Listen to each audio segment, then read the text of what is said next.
You know, the big chop versus transition conversation for me is old because I've been natural for almost 6 years.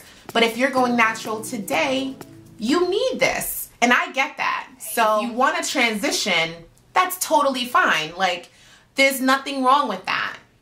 But if you ask me what you should do, I'm going to keep it real. Big chop. Do the BC. Get it over with. Hello everyone. Thank you for tuning in to my channel. So today's video was requested by a few of my loves on Facebook who have been asking me for support because they're really nervous about big chopping, but they're also afraid to do transitioning. And I can totally understand why someone would be afraid to transition. So this is kind of like the pros and cons of why you should big chop, or maybe it's more of the pros of why you should big chop, because I'm in favor of big chopping.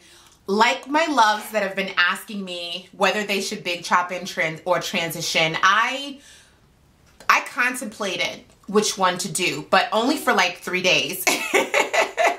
It didn't take me very long to decide that I was not going to transition. I think for me, because at the point of my life where I was in, where I was 25 years old, I was almost completed my master's. I was at a point in my life where I wasn't really concerned about what other people thought. You know, so if you're someone who's like in your teens or maybe even in your early 20s, you're very impressionable, and what everyone else is thinking weighs heavily on your decision making. And I understand what it feels to be like. You know, if you're dating someone, you're not really sure how they're gonna take it. You yourself, you're not really secure or confident in how you look maybe as you are at that moment. So tying in the mix, chopping off all your hair and looking like a boy is not something that is easy to do. But I say just big chop, and I say this because the emotional and I would probably even say psychological experience that you get after you big chop is one that really helps to make you grow. You will see your confidence grow, your maturity will grow, you will grow as a person. You will start to realize that social constructs around beauty and hair really don't apply to you. And once you get to that point where you're like, it doesn't matter what you say is beautiful, I am beautiful with this short TWA, with my natural Afro, you really do grow. You blossom into this independent, unapologetic woman. You gain confidence. You learn to be strong when you have people telling you, you know, things that are crazy or negative things. You learn to have tough skin. You learn to develop the I don't give a attitude because you're happy with who you are. So I say big chop. One, you become natural right away. The struggle that you get from transitioning and dealing with two textures, you obviously don't have to deal with that. It's a lot more convenient because your hair is shorter, so you just style it in its Afro. You just have to wash it and moisturize it. You actually fall in love with washing your hair from the big chop stage because you're not dealing with a kinkier, tighter texture and then a straight, flimsy, thin texture. When you have no hair, you just get in the shower and you just start falling in love with your head. You start falling in love with the little curls. You fall in love with touching them. You fall in love with how you look with short hair. And as your hair grows, there's an excitement around every single inch. Every single month after you big chop, you celebrate it. And you all know exactly what I'm talking about. I've been natural for 1 month. I've been natural for 2 months. It's been 8 months. It's a year. Like, there's a celebration around that entire experience when you big chop. You also learn what your hair needs, and you get to experiment much easier than when you have natural hair plus all this relaxed hair. When it's just your Afro, you put on a moisturizer and you know immediately, like, this does not work, this works. This enhances my curl, this doesn't, this left my hair dry, this kept it moisturized, this oil makes my hair shine, this oil doesn't, the temperature or the weather has affected my twist out, you know, my coils or whatever.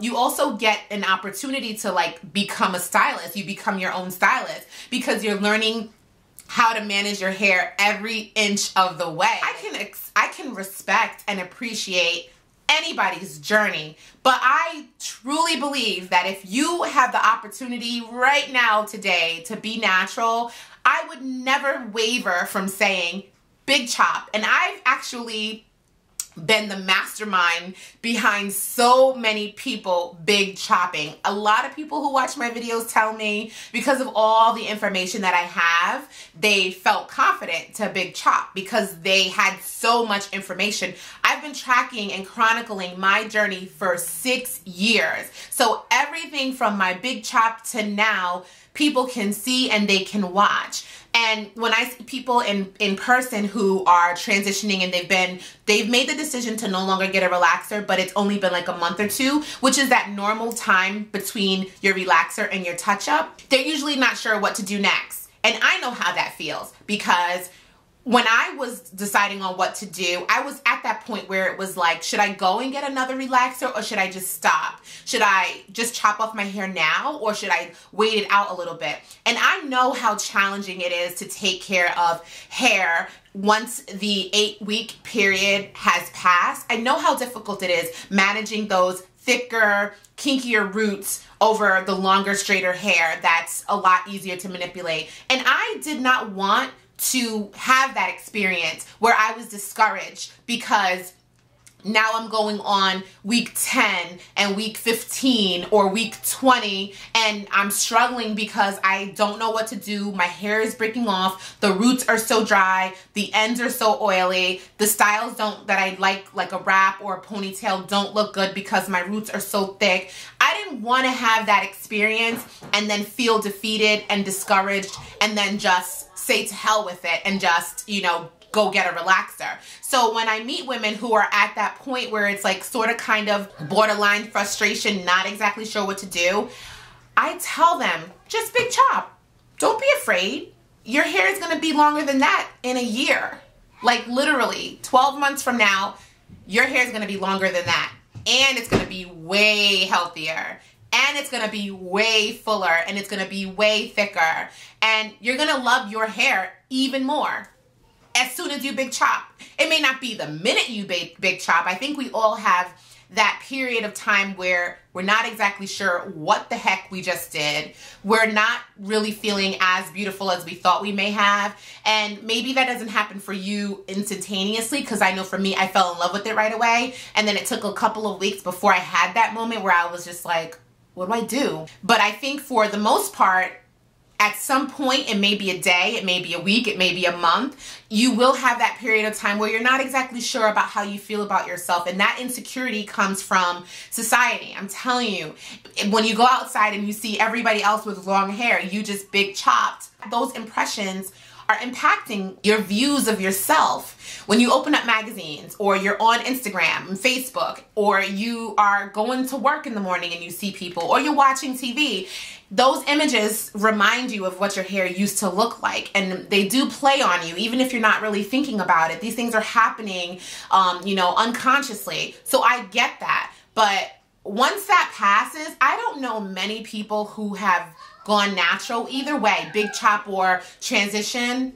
who absolutely hate their hair. I think what people start to get a little bit upset with is some of the styling processes, the detangling woes, and the time. I think those are like the main issue is, what styles do I do? I don't really know how to style. Not everybody has that inner stylist in them, regardless of if you are a licensed cosmetologist or you just do hair. Not everybody has that in them.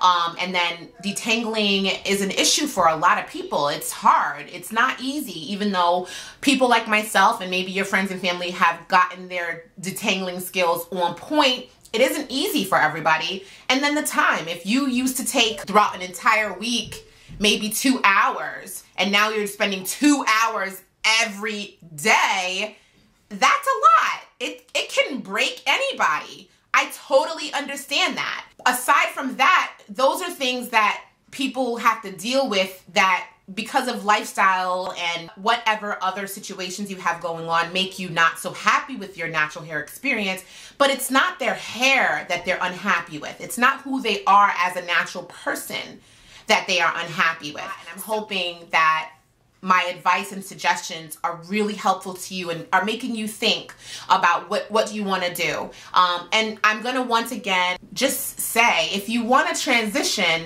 that's totally fine. Like, there's nothing wrong with that.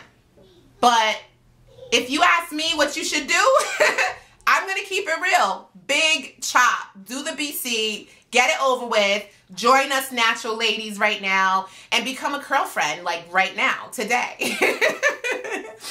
Let me know if you have any other questions. The questions that you all ask me on social media, in the comment section of my videos, I do my best to get to them. And I also answer you all directly, you know, as best as I can. I think I'm one of the very few people that do that. Don't ever hesitate to ask me a question. It definitely fuels me. It keeps me aware of what are the current issues that people are having. You know, the big chop versus transition conversation for me is old because I've been natural for almost 6 years. But if you're going natural today, you need this. And I get that. So yeah, ask me anything. Please subscribe to my channel. I put out videos every couple of days. If you have any questions, just leave them below. And as always, I love you for watching. Bye.